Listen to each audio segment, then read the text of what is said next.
Hi, welcome to Kasturi vlogs. ఈరోజు మనం కట్టు పొంగల్ చేసుకుందామండి. దానికోసం ఒక గ్లాసు బియ్యం, ఒక గ్లాస్ పెసరపప్పు తీసుకుందాము. పచ్చిమిర్చి, కరివేపాకు, మిరియాల పౌడరు, నెయ్యి. ముందుగా స్టవ్ వెలిగించుకొని ఒక 2 స్పూన్స్ నెయ్యి,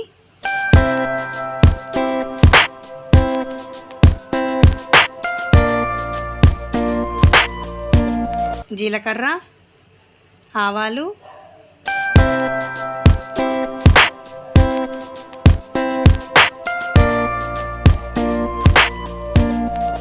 అవి కొంచెం వేగిన తర్వాత మిరియాల పౌడరు,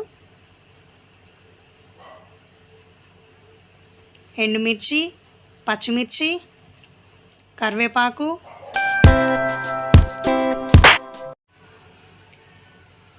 కొంచెం వేగిన తర్వాత 6 గ్లాసులు నీళ్ళు పోసుకోవాలండి.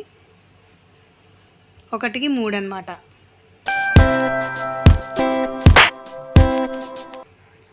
తగినంత సాల్ట్ వేసుకుందాము. ఒక 1/2 అవర్ నానబెట్టుకోవాలండి పెసరపప్పు, బియ్యము.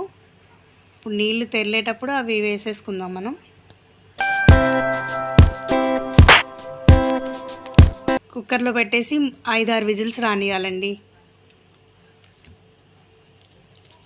రెడీ అయిపోయిందండి మన రెసిపీ. ఇప్పుడు ప్లేట్లో సర్వ్ చేసుకోవడమే.